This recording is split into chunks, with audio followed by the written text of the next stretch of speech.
Good evening, everybody. Welcome to The Kickin' Show, the official podcast of Kicking the Tires. I'm show's host, Jerry Jordan. We've got Seth Eggert, Zach Catanzareti, and on my screen, Justin Schuoler twice, because why not? Hey, have they let you out of lockdown yet, Justin? I mean, haven't we been on lockdown since the state kind of began? Well, that's true. You do have all kinds of crazy rules and maybe some even more strangeness with your governor or your future governor. I will. Oh gosh, yeah. Don't even get me started with that. Goodness gracious. No, it's cool because they said that we should be reopening on June 15th. So I don't know if that's legit or not, because I think that's like the 17th date that they've given us. But yeah, but that's right after the weekend at Sonoma. Then it's pointless. There you go. Then, so Dumb. You will be under COVID protocol for Sonoma Raceway. Zach, what's happening out in North Carolina? I don't think there's any COVID protocols out there right now, but y'all definitely have people panicking over fuel that you shouldn't panic over. Yeah, even like my parents were messaging me about, did you get fuel? I'm like, I'm pretty sure we're fine. And I was out there yesterday, and there wasn't a whole lot of panic going on. It's just one of those stories that have just taken off, I guess. Have you seen anybody yet at the pumps and they're like putting fuel, like not in like gas cans or anything like that, for like your lawnmower or something like that? I'm talking about, I've seen people putting gas in like boxes or like the storage crates you put up in the attic, or even worse, grocery bags. Have you seen those yet? Are some extreme things. Some of those are old photos from hurricanes and things that I've seen in the past. But what I can tell you is, yes, there were some people. I know Chris Owens and Kelly and Chris Knight, and were telling me about some people around the Mooresville area that were in a line for like an hour at Sam's Club, and the Quick Trip over in Concord sold out of fuel. Here's the thing. I live in Beaumont, Texas. Okay. ExxonMobil is literally a few miles from here.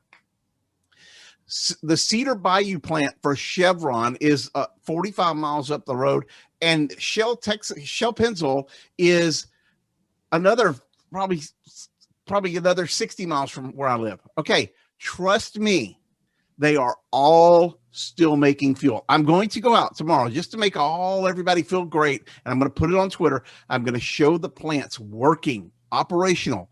We're making fuel. There's no reason to worry. As NASCAR has already told the fans and all the people that called them this week, trust me, they did. I know, because I got a report. There's no fuel shortage. We're still going to race at Dover this weekend. And next weekend, we're going to race at COTA. So there's nothing to worry about with NASCAR. The haulers can get there. The cars are going to go around the track. We're all good. So stop freaking worrying about fuel. That is my political speech for tonight. And if you know Jerry, that's pretty civilized. All right. Well, we got a pretty loaded show. But Jerry, first off, we have 5 crew chiefs that get the weekend off out after Darlington. No, not 5 that get the weekend off. No, just 1 gets the weekend off. The rest got fined. Paul Wolf's the only one that really gets the weekend off. He had 2 lug nuts that were loose. Oh, okay. So Paul Wolf gets the weekend off. Joe Logano's in 22 crew chief.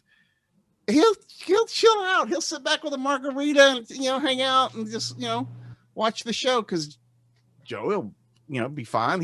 It's not like Joey's ever flipped or anything at Dover. I mean, come on, he'll be just fine. Is he going to be sponsored by Walmart? That way it just keeps on rolling. All right. I don't know, but I think Zach was actually listening when I said that, and because I saw him laugh, and there's a highlight reel of Joey Logano going, what do you do? 13 flips at Dover? Gosh. He did 9.5. I was sitting off at turn 4 in that race. I remember seeing that. It was insane. I think it was like 9 flips. It was crazy. Yeah, Robbie, was it Robbie Gordon that hit him? Who hit him? Because it was Tony who spun him. It was Robbie Gordon who hit him into the flip. Yeah, because he spun, and then he went over, and then he got drilled, and then it was just relentless, just boom, boom, boom, boom. Yeah. So look, he'll be fine there this weekend. He's already got that out of his system, so he doesn't need Paul Wolf. Paul Wolf can sit back and chill. He also had Clint Boyer almost drive up over him in an Xfinity race in 2011. Right. Yeah, but that's Clint, because he was probably scratching his elbow or something. Wow. All right. Well, yeah, Darlington had some pretty wild adventures. We'll get back to that later. But wait, Zach, one more crew chief. One more crew chief's not going to be there. COVID protocol though, not that's not right. a stupid lug nut penalty. Jeremy Bullen's not going to be there this weekend. Team says he's still on COVID protocol. Wishing him all the best. So there you have it. Let's move forward. We got other penalties. We did have a penalty, big penalty coming out with Noah Gragson and JRM. Yeah. And that was a big one. It was, and shocker today that it's no longer a penalty. They Junior Motorsports appealed the penalty. NASCAR found issues with their suspension mounts after the Xfinity race at Darlington, and it was a big hit for that team because not only did he get a solid top 5 finish, which as a winless driver, those points really mean something. You never know if you're gonna how much you're gonna win every season.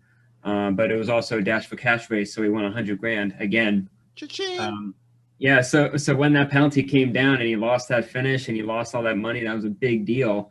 I mean, I know they're one of the bigger teams, Junior Motorsports, but still, it's big. So yeah, they appealed the penalty and it actually got overturned for ways that they didn't really specify too much into. I'm really interested to know how that happened. I guess they brought it back to the R&D center and kind of looked at it closer, I guess. I don't know, but I know for Noah, it's a big deal because not only are you going for all these points races if you haven't won, but you're also going for the regular season championship at the end. And it's big for them. And he's been winning these things like crazy, like hundreds of thousands of dollars. So I think someone like him who gets into like maybe a negative mindset sometimes, these are kind of like those mini victories that can kind of help you go from week to week. So definitely a shocker, but it's definitely a positive when it comes to a Junior Motorsports win.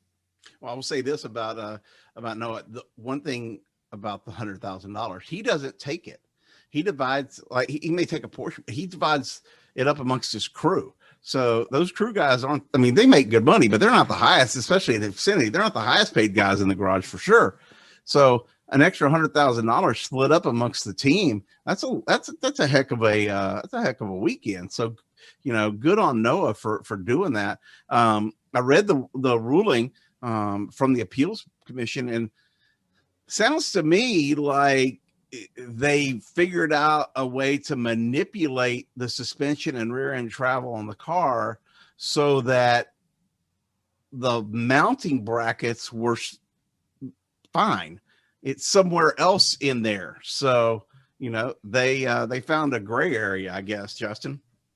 Yeah, I don't know if it's more of a gray area or is something else caused it. I know something else, another idea we were talking about before the show was if the ruling was actually not what was directly influenced by a broken part or whatever was directly affecting the movement of the suspension that caused that initial penalty. So it'll be interesting to see. And I'm going to make a call right now. Watch out for the next couple of weeks because NASCAR is going to apply a change in the rule book. There's going to be an update to this section to address this issue.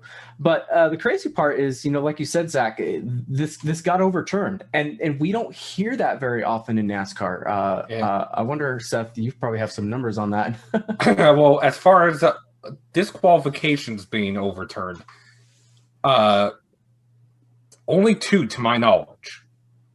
Once in 1995 in a Southeast Tour race, and the other 1999 Atlanta, Mike Skinner won the race, was initially disqualified. If you look hard enough, there are actually photos of Dave Blaney in victory lane celebrating, and that ruling got overturned at the track, and Mike Skinner was declared the winner. Right, but we didn't have DQs until just like official DQs, except for the rare occasion, like until 2 years ago.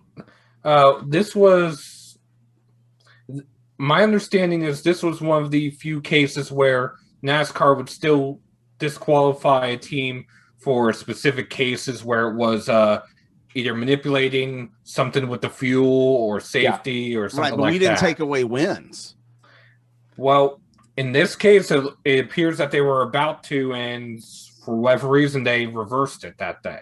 Yeah, see, NASCAR up until a couple of years ago didn't take away the win. Yeah. And you know, now with the, I forget who it was, whether it was Harvick or somebody else, but I remember there was a rash of you know, it was questionable. Harvick. It was Harvick at Texas, and I think what also set fans and NASCAR off, the top 3 were all encumbered that race. Yeah, and encumbered. Fourth place was won if it was the disqualification. We're not allowed to use encumbered. That word does not exist. Yeah, we have to say it's called cucumbered. Yeah, well, that's a Gluckism, but yeah, we don't use the E word on the show. It's we don't need to bring that back. That's bad memories. Yeah, so you know, I just think that they, you know, Chad Knaust or Everham or Everham, like Ray that. Everham.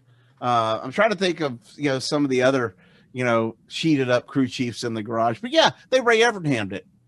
So, you know, and you know, we all see where Ray's at this in this world and day and age, over there with Tony Stewart. No, and that's not to say that they're cheaters, but I mean, you're not going to be a Hall of Fame crew chief if you don't try to find ways to push that gray area. You're only cheating if you get caught. That's right. Like I told y'all, Chad Knaus, how many rules have been written about him in the rule book? Not enough. I feel like, you know how NASCAR has like all these individual sections where it's like, you know, they name this specific area about a driver or team member or whatever. They just need to name the rule book after the most painful crew chief that they've had to fight against. That would be, well, they've got quite the honor. Munich rules. Yeah. They've got Tony Stewart rules. They've got I'm Chad talking about Knaus the rule book rules. as a whole. No, you know, I mean, like, let's see. Some of the guys that are in NASCAR's hierarchy, you know, came out of the racing ranks, and they were known for, you know, Scott Miller. I mean, you know, we've had several people through the years that may know how to manipulate a car, you know, in the just the way it is. That's what you do. Well, sometimes it's not just the crew chief, I guess. It's also the driver. Speaking of drivers, here's the segue. Going to COTA, we're getting one new driver and another driver returning to the Xfinity series. Zach, I think you got an update with one of the Xfinity entries. Yeah, and it's a guy who's run plenty of Xfinity the last few years. Didn't run any last year, so it's kind of a coming back game a little bit for Cole Custer. He's going to be making his first start since 2019. And he'd be running for Rick Ware Racing at COTA for the Xfinity race. I mean, I really can't see it as anything more than just an opportunity to get more track time. You know, we see that with a lot of these guys. We saw it at the Bristol Dirt Race, like Harvick and others ran the truck race. Anytime it's a new course that the Cup Series has never run at, definitely no surprise at all to see someone like a Custer try to get a little bit more seat time. And we'll see what that car is like. I mean, we know, if you can get like really solid road course talent, I mean, you can really get something done even with a small team. I mean, we've seen like Andy Lally and other guys just get like top 5 and top 10 runs. And you know, Custer's done solid on road courses as well. So just a good opportunity for him. I mean, it's been a tough year in Cup for him. So perhaps a good run on that. I believe it's that Saturday. That would kind of put his head into a better place for Sunday. But more than anything, it's just extra laps on track. I mean, for that whole weekend, obviously everyone's going to get more on-track time. But for him, it's going to be even more with now the Xfinity stuff. So it's going to be a big positive for him for that weekend. And I guess we've got Kyle Tilley making a Cup debut. I don't even know who Kyle Tilley is, Seth. But before we get to you on that, I want to make a mention just real quick. The Indy 500 coming up, and Zach's going to be there to cover that for us. Hopefully, we're waiting on credentials, but I think we'll be okay. I've got one other option if we hear otherwise, but as of now, I think we're good. But Rickware Racing and I think it was Dale Coyne Racing was going to have an entry in the Indy 500, and they did not show up on the sheet today when it came out. Now there were some great entries, and there's 9 previous winners, and there's several rookies. You know, it's going to be an interesting, as always, race, Indianapolis. But yeah, Rickware Racing doesn't look like they're going to put Cody Ware in a car in the 500 this year, or at least try to make the show even. Which is unfortunate. It would have been nice to see that crossover, but again, I think between different COVID protocols, different issues with sponsorship, that maybe the deal just didn't come together. But with Kyle Tilley, you said you don't know who he is. I don't. I've never heard this name. He actually was a winner in this year's 24 Hours of Daytona. He was on the winning LMP2 team. I was there. I didn't. It because of COVID. Let me tell you something. Yeah. Because of COVID protocol and the way that they did it at the Rolex, I was literally in a media press box up in the grandstands by myself for the entire race. There was like only 5 hours that someone was actually there. So everything we did was by Zoom, and it was hard to hear. And you know, you don't have the best, always have the best Wi-Fi. So yeah, I'm honestly, I'm clueless. So yeah, this is kind of cool. He's a 33-year-old from the UK. He right now is actually leading the points in the Asian Le Mans series. In 4 races over in Asia, he's won all 4 this year so far. He is leading the points in the LMP2 division for the IMSA WeatherTech Sports Car Championship. He has 1 win and 1 third-place finish, so both are podiums. Outside that, he's run a little sports cars throughout the years since 2016, from what I've been able to find. He was runner-up in the Pirelli World Challenge in 2017, and he finished 3rd in the championship in the historic Formula One series in 2019. Otherwise, it is exciting to see another sports car driver, another road course runner, at least try his hand at road courses. He's going to run for Live Fast Motorsports in the number 78 at COTA, Road America, the Indianapolis Grand Prix circuit, and Watkins Glen. And I saw that he was born in England, I believe. Yes, Bath, England. Who's the last England-born driver? Do you know? I was trying to look that up. I was curious, but it's kind of hard to look that up. Oh gosh. At least for the national series, yeah. I'll actually have to look that up. Yeah. Let's see. While y'all are looking that up, I want to point something out. Today, there was a posting, believe it or not, on NASCAR for jobs. A junior field support engineer in Mandapur, Bihar, India.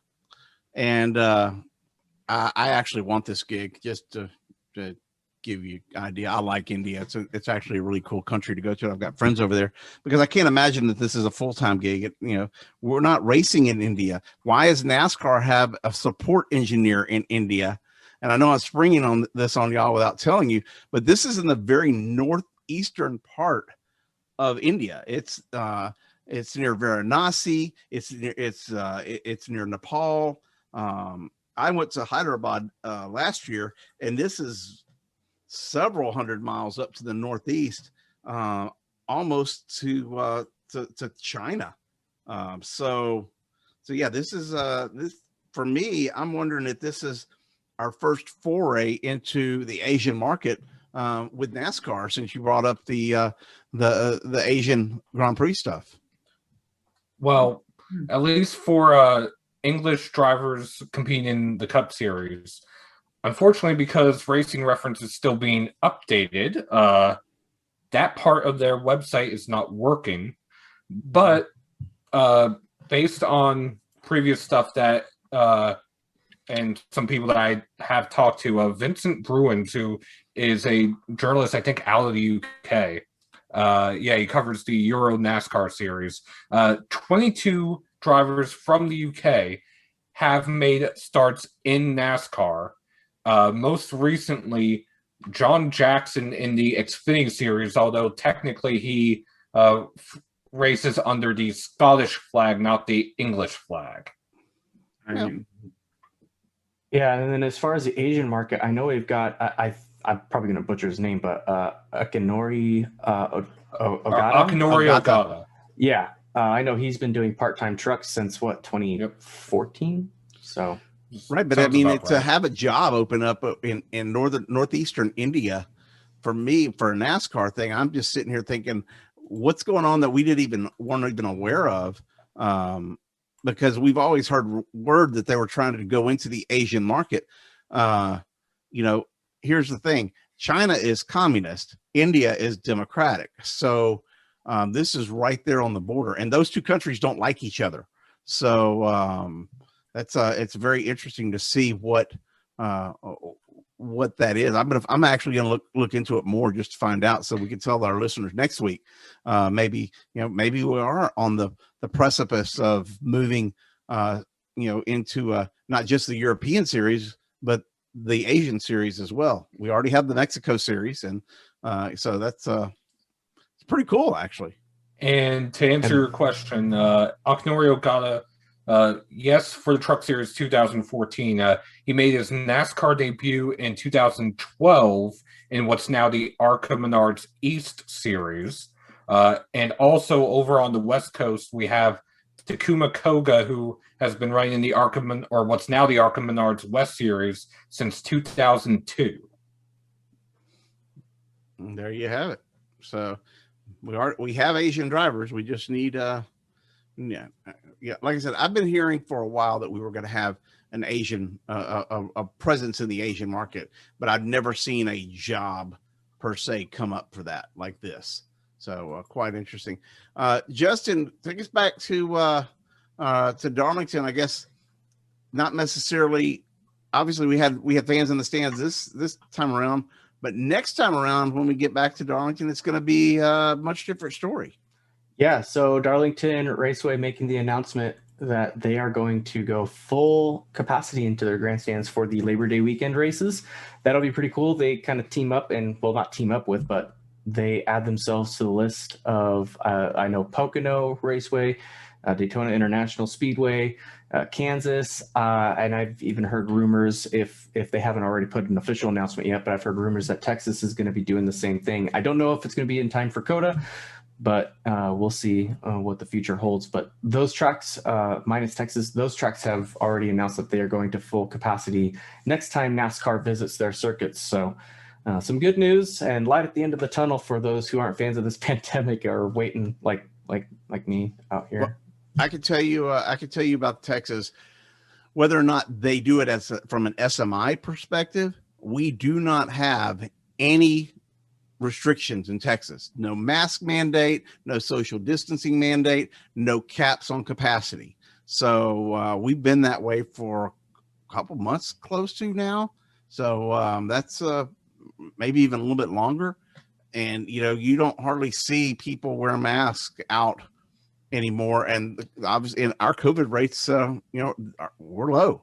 So there's been a large percentage of people that have either gotten the virus and survived, which seems to be the norm based on, overall statistics, or they got the vaccine. So it's, we're moving forward in Texas. So it would not surprise me to see, to see them officially announce a full grandstand availability. Now, whether or not fans come out, that's a whole different story. But NASCAR still under COVID protocol. And let me just tell you, next week I have to do a Zoom call to verify my COVID vaccine status. So they are going to, I don't know if they did that with you, Seth, or not. Yeah, they did. They did. Good. Yeah. You can fill me in on what's going on after they the just show. want to verify the dates. Okay, well that's fine. I mean, they already. I don't even know why I'm doing this because they already know. We've had this discussion, and I know who's on the Zoom call, and I know who I had the discussion with, and those are one and the same person. So it's like, okay, this is just like protocol at this point. But Zach, for you, obviously, you'll have to do the same thing when heading into your next race. And Justin, sometime in 2027, you'll get to go back to a racetrack. So, Hey, I'm going to Sonoma. I'm not going into the garage area, so I don't have to worry about the vaccine. But yeah, there's family reasons and personal reasons we can't quite take the vaccine just yet. But that's fine by me. I'll stay in the press box, no problem. there you go. So, just will they still let you? Will they let you go out to a restaurant yet and sit down and have like a dinner? So, okay. So the way they do it out here in California is you have to eat outside of the restaurant. They're still doing that crap? Unless your specific county or city is a yellow zone, then you're allowed to eat indoors, but every other table. And then if you are outside, they literally have you sitting outside and then put up a tent with all the little like plastic walls around you and everything, all the tarps put up. So your inside is now outside with a new inside while you're one table apart from each other. So okay, that's how we do it. So you know that I was in California earlier this year or mid last year in the middle of the pandemic because we saw each other, and your wife actually helped me on a photo shoot, so that was really cool. Now, I actually would think I was in Corona having dinner outside at a restaurant. So during the pandemic, but and Jerry's actually mentioning a city called Corona. Not trying to make fun of the virus, but yeah, I really was in Corona, California. And then I was, I guess 4 miles from your house in the other place, the second or third night that I was there. So I had to eat outside. The homeless dude came and tried to get my food. Like, oh man, that is what part of the problem has been out there, and it really did happen. It really does happen. Jerry, if he offers to give you the vaccine, say no. Say no. That's not the vaccine. Thank you very much. Thank you very much. Although whenever I am driving out here in LA, it's really nice to see the homeless people giving each other the vaccine all over the place. So. Yeah, that's what it is. Hey, I segued perfectly for you earlier with the whole Ray Evernhammed up the JRM car to give you the SRX news, plug, and you didn't run with it. So, it's on you now. What's happening with SRX? You were on the Zoom call. Oh yeah, so we had a Zoom call today with Bill Elliott and Michael Waltrip. I was hoping Ray Evernhammed was going to be on there too, but just those two drivers. But it was still a blast. It was really cool to see them super excited about getting into a race car. Imagine being not to like make fun of him, but imagine being an old guy, but being excited to get back into a race car. You didn't ask a stupid question, did you? No comment. All right. Well, you can always email Mike for the recording and then fire me later, but just do it after the show. No. So I kind of started off fun. Mike let me open up the first question. And so I kind of started off fun and asked Bill if Chase was going to try to find a way in his busy schedule to make it out on a Saturday to one of the races and spot for him for his first win, kind of like how Bill did that when he won at Watkins Glen.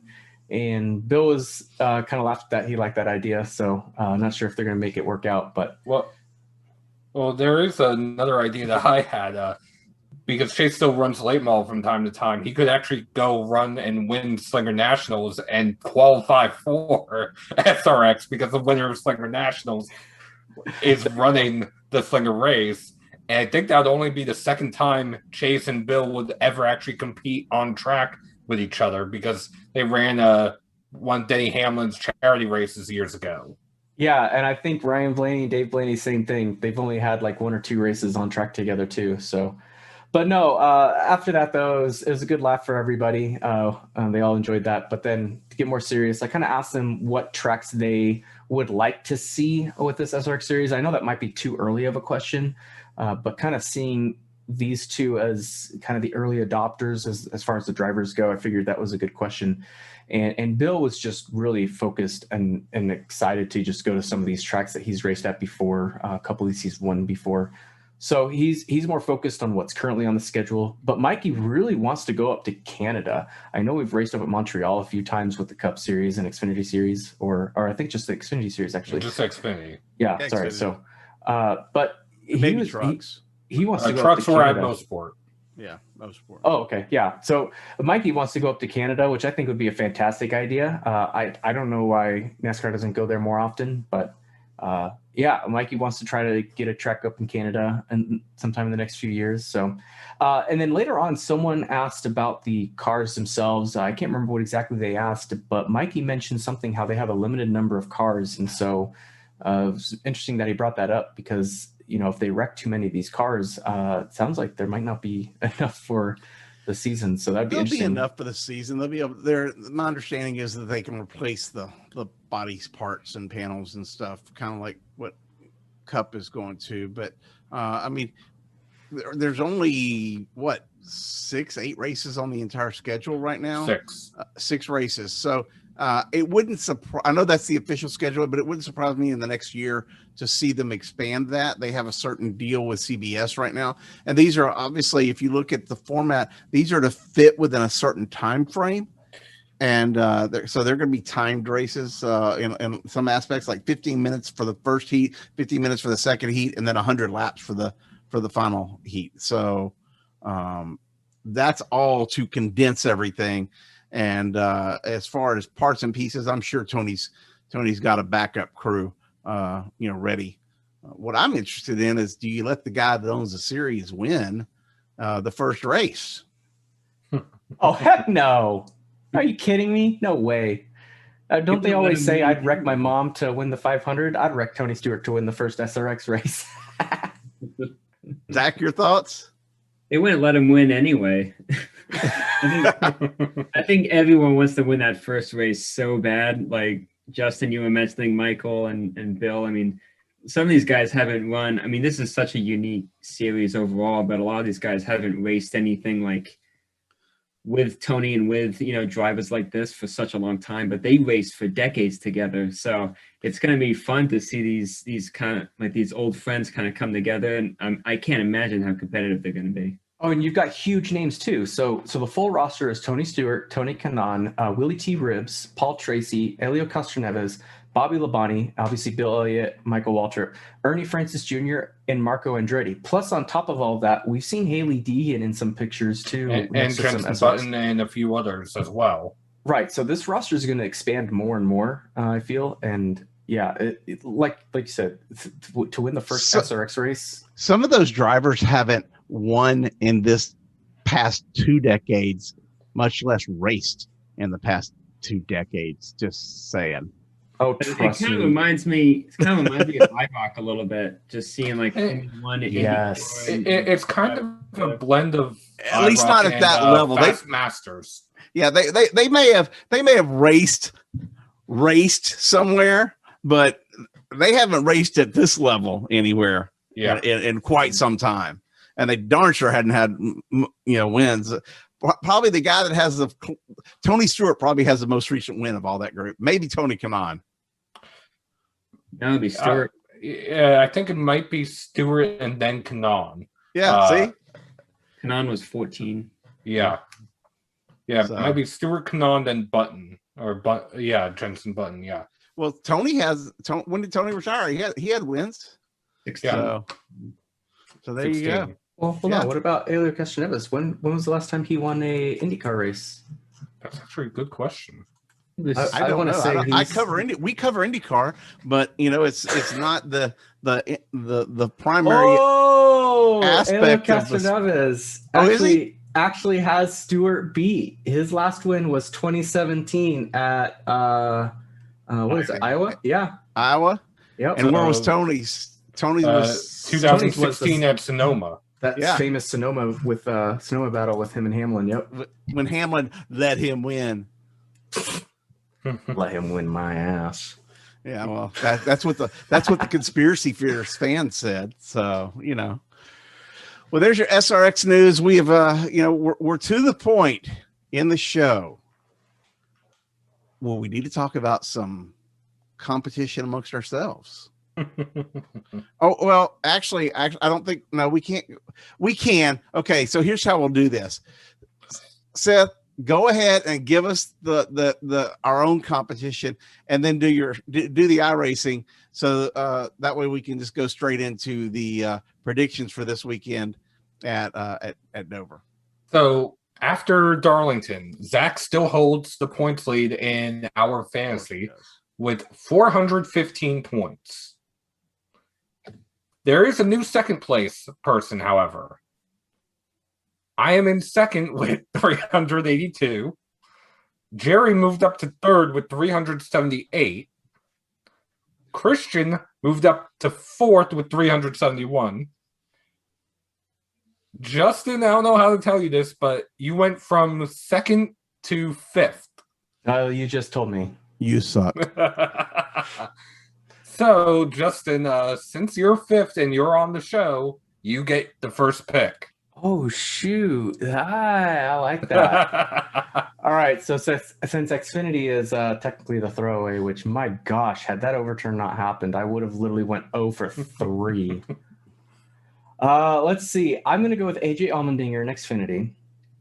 And then for Cup Series, so this guy has performed terribly at all these tracks he's suddenly getting top 10 finishes at all over the place.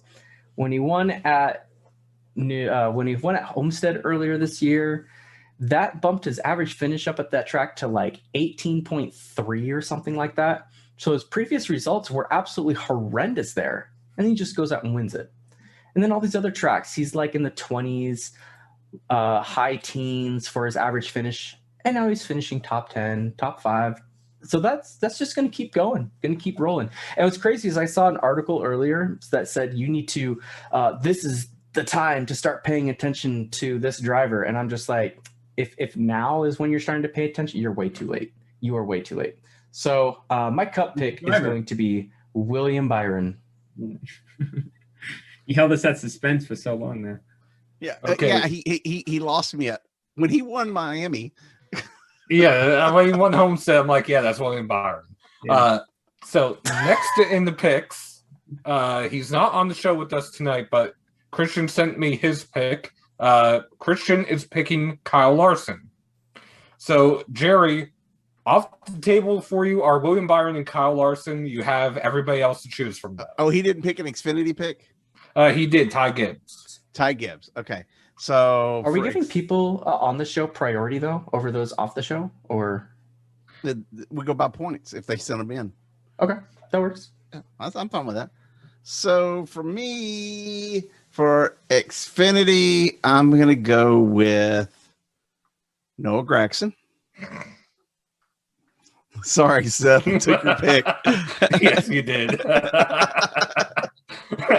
And hey, we got to be careful picking Gragson because he might get penalized and lose his dash for cash. There you go. Only for it to be reinstated. Reinstated. I'm going to go with the guy who was so bad at Dover one year that he compared his team and his driving to a monkey and a football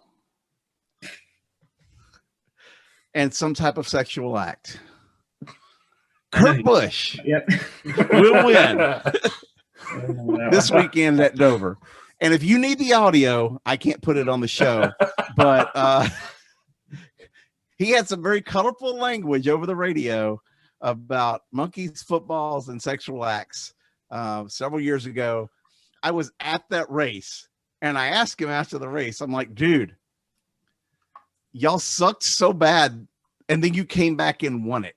So how does that happen? And, obviously Kurt, it's according to him, it's his incredible driving skill and his, his team, blah, blah, blah. Look, I'm not sure how they did it, but they're in a slump right now and they need something. And that can be the track to turn it around for Kurt and kind of get them a little bit of momentum because he's done it before. He's gone in there and been horrible and been on a bad run. And he turned it around with a win. So Kurt Busch, my pick for Dover. Well, for the experience here, since Jerry took my pick, I'm going to go with somebody who I actually was just reading about earlier today. There was a Forbes article in which it was talking about the NASCAR Euro Series being a place for prospective American drivers to go work on their craft and get better. I know who you're picking. Wyatt Snyder. Yep. He's the only one who's running the Euro Series and is running the Xfinity Series, so I kind of gave it away. Well, But when he's in the Euro Series, I'll wake up and I'll text him in the middle of the night here, and he's over there like chilling out, or getting ready to race. So yeah, he's a really cool dude. yeah. And for the Cup Series, Dover used to be my home track when I lived in New Jersey. This driver, it's his home track. He's also from New Jersey, so Martin Truex Jr. He has 3 home tracks. So did I. I have half of one, and I say half of one because we didn't get to race this year. And Zach? yeah, Zach, it's your turn. Well, Seth, you took my Cup pick, but I have a second one in line here. But for Xfinity, I'm going to go with my same pick as last week, who worked out well for me, and that was Justin Allgaier. He has 7 straight top 10s at Dover. 6 of those are top 3 finishes, which is pretty astonishing. 2 of those are wins, so he's fantastic there. So Allgaier for Xfinity. Then after Truex, I have Harvick as my pick. He's got incredible numbers at every track, but Dover's especially been a good place for him. He just won there last year. Then again, he won like a quarter of the season last year. But I'm going to go with Harvick for Cup and Allgaier for Xfinity. Have you looked at his stats this year? Are you trying to give me the lead? They're getting better though. Wait. Speaking of stats, I have to bring this up now.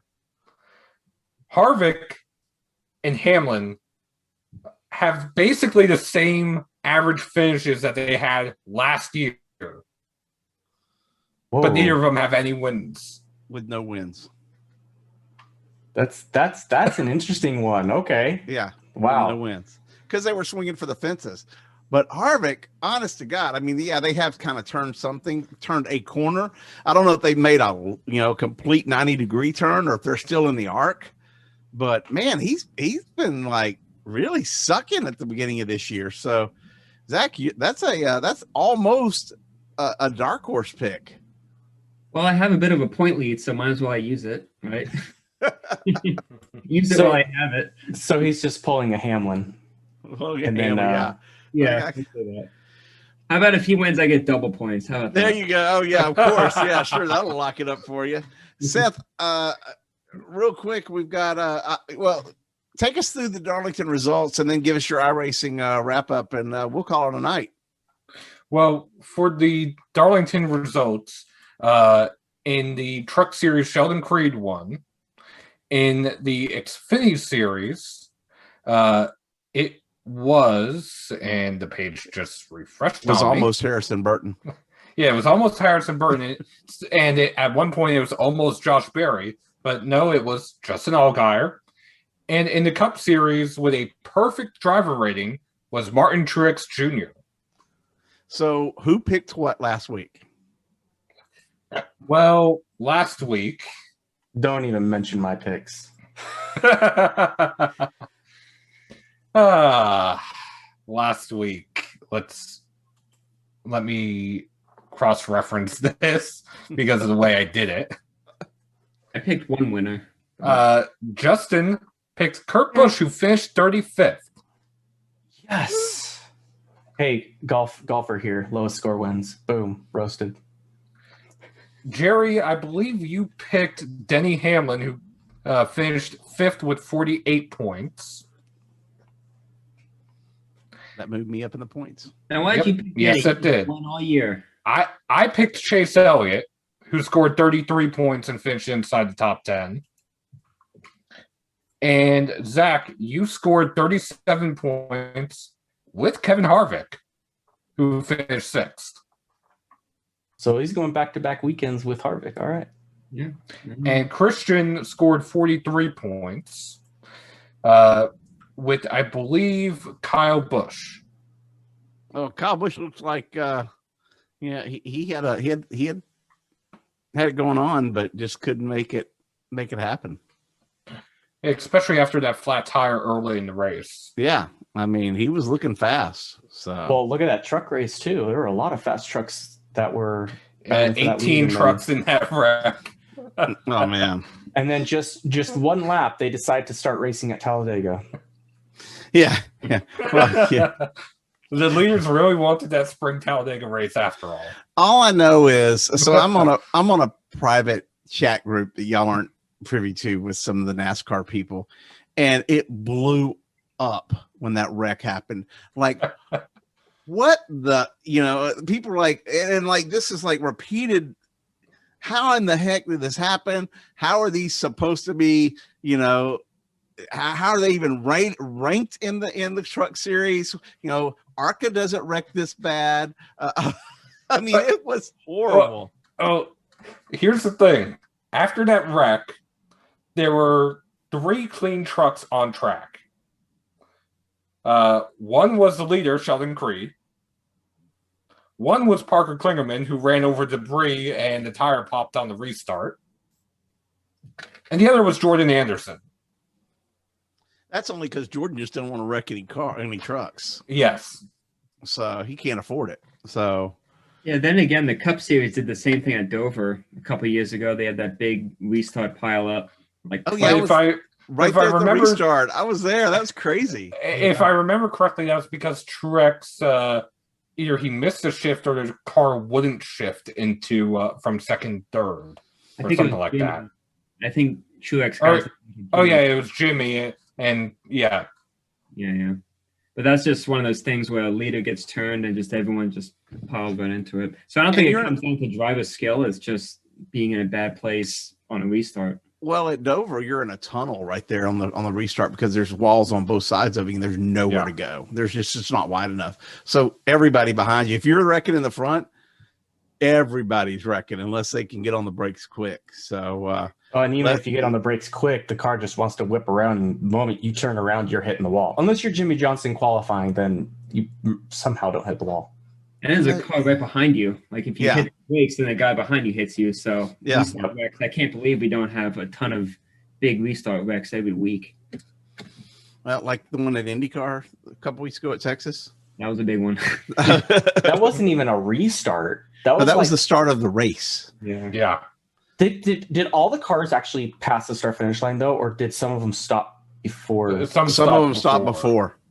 How do you like in the stat sheet? Do you just say they crashed on lap 0? No, they're listed as crash with 0 laps or did not start. Jeez. Yeah, Connor Daly. Like I said, he retweeted my photo of his car upside down. He's got a blue car and he's wearing a yellow helmet and he's like, upside down going across the start finish line to take the green flag. Yeah. Never been done before. Yep. Connor, you set a new record. So well, Seth, round us out with the with the iRacing and tell us the abbreviated version of what's happening, because I know that next weekend is the most important iRacing weekend of the year. Well, the Coke Series was off this past weekend, but Coke Series drivers did win. McLaren Shadow's Blake Reynolds won the FTF Grand National race at Daytona's road course. Meanwhile, Ryan Doucette, who drives for Clint Boyer Racing, at Darlington won the FTF Cup Series race, which was not supposed to be a throwback race, yet he ran a throwback scheme anyway and won. He threw back to Neil Bonnet's Valvoline car. Outside of that, Monday Night Racing did start back up recently. At Daytona, Matt Stallneck won in a 5-wide crashing across the line finish. I was 10th in that race. Picked up a little bit of damage on one of the final restarts. Can I interrupt you for a second? Yeah. So Monday Night Racing is racing again. I'm not racing, and they're still crashing. Yes. So they can't blame me. Correct. Okay, I'm just checking. Thank you. Carry on. And they also signed a never new let partnership. that go. They also signed a new partnership with Napa. Their Indy 500 will be $500 to win, I believe, and so is their All-Star race. This past week, it was Pro 2 trucks at Watkins Glen, and Supercars driver Shane Van Giesbergen won the race handily. I don't want to talk about my race. Did you race in for the fans at all? I am working on getting my schedule somewhat normal with everything I've had going on to be able to start competing for the fans once again. So COTA weekend, you have to race in for the fans. Okay, well, next week I'll be is in COTA Austin. weekend. I can't. I'll be in Austin. Yeah. I can't bring all my gear down there because I was going to race Yeah. in that event.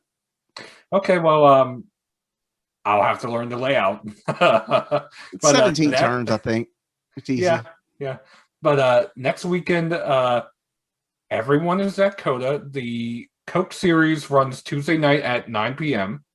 Then you have the Pro Invitational Series on Wednesday night, I believe at 8 p.m., which there will more than likely be another fan vote for drivers to get into it. Although Raja Karuth on Racing Spaces let it slip that he's going to be in the field instead of in the fan vote. Not sure he was supposed to do that, but oh well. Raja is in the Drive for Diversity program. And then Kickin is sponsoring everything FTF next weekend. Yes, we are.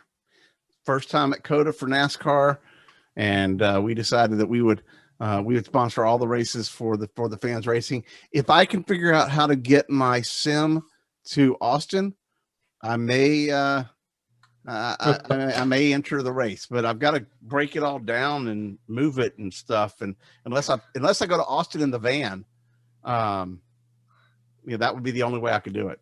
I might have to reach out to Justin and see if I can pay for my entry then. Their Xfinity Series is free. Yeah. Their Grand National Series is free. The Cup Series, I think it's like a $10 entry. Oh, that's nothing. And I don't have to pay for one person. We get a sponsor provisional. Give it to Seth. I'll pay for mine. Well, I already paid. Yeah, I paid before we start sponsoring. Then give it to yourself. Give it to Zach. He doesn't have an iRacing rig. You just use your WASD keys. Your W goes forward, your S is your brake, and your A. I have no comment. Right. I have no comment. So, well, that's going to do it for us. Go ahead, Seth. I was going to say, although I will say this, there is at least one person that I know of who actually does iRacing, who competes on iRacing with a Xbox controller or a PS4 controller. His nickname is the Controller King, AJ Henderson. And he actually runs well enough that he's qualified for the Firecracker races. He's qualified for various big money races, and he's usually around at the end only to get caught up in somebody else's mess. Well, Seth, I have a Wii, like the old school Wii, but it has a steering wheel that you can put in, and you can actually, even though it's like freeform, you can just move it all over. But it's actually a steering wheel built for the controller. So is that what he's got, or is he actually using? He's actually using a PS4 controller. Because that's what my steering wheel, my Logitech is based on a PS4 controller. Yeah, but it's actually a steering wheel. So, because I actually like the PS4 controller better than the Xbox controller, so I went with this model steering wheel. Yeah. So. Well, that's it. Now you know. Now you don't know what all about iRacing, and that if I could go out and wreck the field this week. It's a road course. I probably shouldn't race. I probably shouldn't go race it for the fans. Come on. I don't want. I told Malalo at the beginning of the year that I would not stink up a show, and so if I'm going to jump into a race, it needs to be something other than COTA. Maybe they can get me on the broadcast though. That would be cool. Well, something that they do for the fans, if you are sponsoring the race, regardless of whether it's me or you, they can have somebody actually run with the sponsor of the race on one of the cars. Basically, have a substitute driver, so to speak.